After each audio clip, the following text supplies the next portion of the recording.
E sobre a inflação, tem um ponto muito interessante também, porque essa combinação que nós temos aqui no Brasil, né, e isso é um dos motivos pelos quais provavelmente governos gostam de inflação, de uma taxa de imposto, uma tabela com um percentual fixo da renda e uma inflação crescente, é que com o tempo está todo mundo começando a pagar imposto de renda. A gente vê hoje, por exemplo, em comparação com 94, lá em 94 para pagar imposto de renda você tinha que ganhar umas 9 vezes o salário mínimo. Hoje, uma pessoa que ganha um pouco menos do que 2 vezes o salário, ganha uns R$ 1.900, né? O salário mínimo está em 1.100, a minha já empregada paga imposto de renda. doméstica já paga imposto de renda. Então, isso já fica muito complicado, pô, porque você está tirando o dinheiro do pobre, de um lado com imposto e do outro com a inflação. E aí, aquele raciocínio que você disse, né? Se o preço do mercado aumenta, sei lá, o preço do mercado aumentou 20% no ano.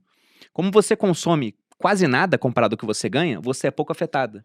E o ponto é que parte do seu dinheiro você investe em ativos que podem compensar o aumento da inflação. A classe média é mais afetada, mas também investe e não consome tanto assim. Agora o pobre ele não consegue investir, ou porque não sobra dinheiro para ele, ou porque ele nem entende como funciona o mercado financeiro, porque a inflação também ela obriga as pessoas a terem uma financiarização do conhecimento, elas têm que estudar finanças para sobreviver. E o pobre não faz isso.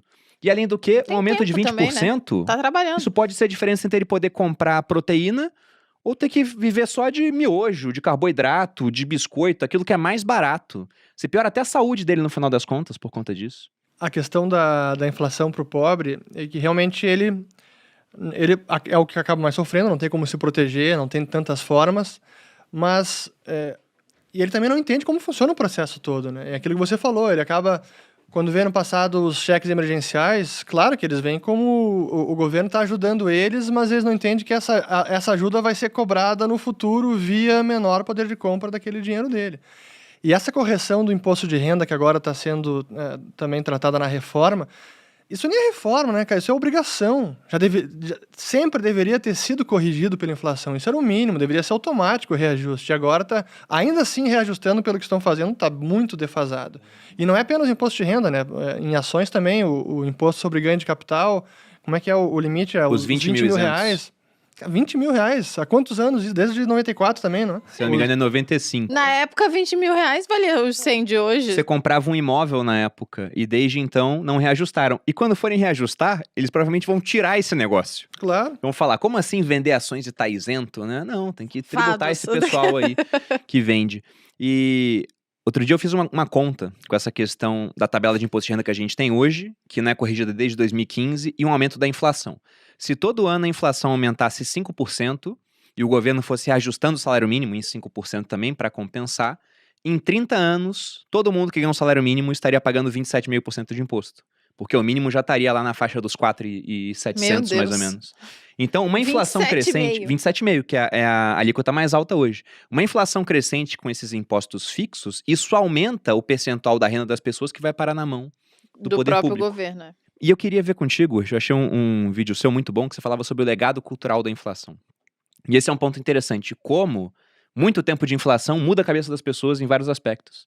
E você falava no vídeo de quando você era criança, a primeira vez que teve um contato com a inflação, achei muito curioso isso. Pois é, eu até estava me preparando o roteiro para gravar o vídeo, até liguei pro meu pai para lembrar de alguns detalhes que eu não lembrava, como por exemplo, o clube que eu frequentava no Rio de Janeiro, na época eu morava no Rio, morei de 82 até 87, então época de infância. Eu nasci em 80, para quem tá pensando quantos anos eu tenho.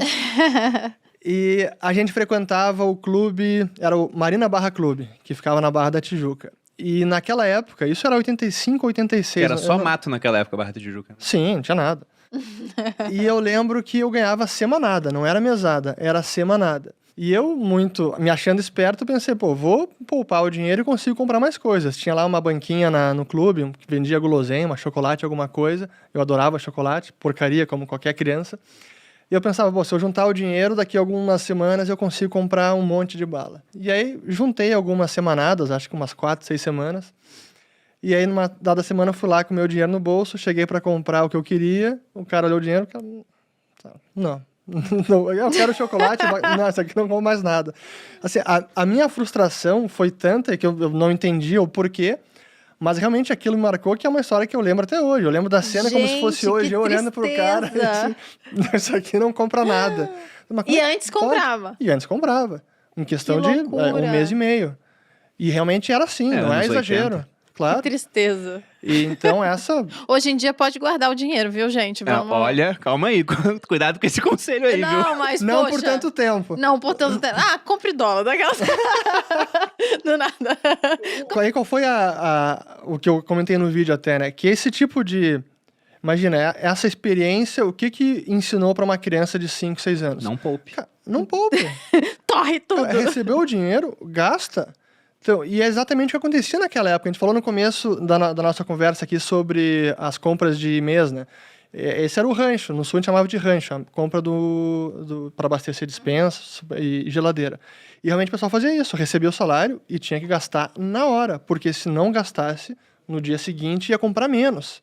Então, essa diferença de comprar talvez 1 quilo de arroz ou 1,5 quilo de arroz. Caramba, isso diz muito sobre a mentalidade brasileira mesmo. Claro. Que loucura, né? Mas imagina, como eu disse, de 54 a 94 foram 40 anos ininterruptos de inflação de, no mínimo, 2 dígitos. Onde na hora que você ganha o dinheiro, você tem que gastar, comprar o que você precisa na hora, senão você não Isso consegue fica mais. entranhado nas pessoas. E aí você pensa, não, tem que poupar. Também tivemos um confisco no meio do caminho. Mais esse. Isso até eu acho que... Não sei se eu cheguei a fazer vídeo já sobre o plano Collor, mas depois a gente fala do Collor. Mas só voltando sobre o legado cultural, né? Então esse tipo de experiência onde a inflação é muito alta, incentiva a consumir e não poupar, faz com que a sociedade fique muito mais orientada ao presente. A consumir mais, ao curto prazo, e não planejar no futuro. Pô, como é que eu vou começar uma fábrica, um investimento que vai durar talvez 2, 3 ou 5 anos, se eu não tenho a menor ideia de quanto vai valer o dinheiro no futuro? Então, é uma coisa básica. Então, toda a sociedade começa a se orientar muito mais para o curto prazo. Não fale isso, que eu acabei de abrir uma marca de roupa em real. Mas hoje há muito menos incerteza do que naquela época, né? Exatamente. Eu fiquei nervosa aqui. Não, mas é até um ponto muito interessante. Outro dia eu vi uma propaganda, eu até postei no meu Instagram, já tem um tempo já, acho que tem mais ou menos 1 mês e meio, mas era uma propaganda de um banco, acho que tailandês, de algum país do Sudeste Asiático.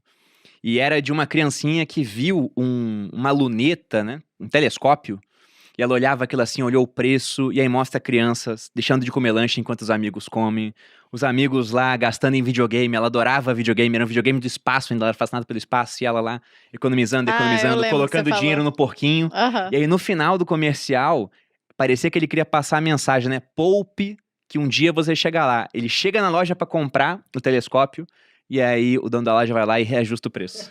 Ai, que tristeza, gente. Foi mais ou menos o que aconteceu contigo naquela época. Era eu nos anos 80, exatamente isso. Ai, que horror. Mas isso passa uma mensagem totalmente errada mesmo, porque se a gente for pegar até hoje, mesmo com o Plano Real tendo dado certo em comparação com o que a gente teve no passado, e como eu disse, eu acho até que é milagroso o que aconteceu, tendo em vista o que a gente tinha anteriormente, o brasileiro ainda tem um nível de poupança muito baixo. A gente poupa muito pouco. E não é só por conta, por exemplo, de... o brasileiro ele não sabe o que fazer com dinheiro, isso também pode prejudicar, né? Ou aqui no Brasil a renda é baixa, porque você tem também impostos altos no geral, as coisas ficam mais caras. Mas isso tem a ver também com todo esse reflexo do passado.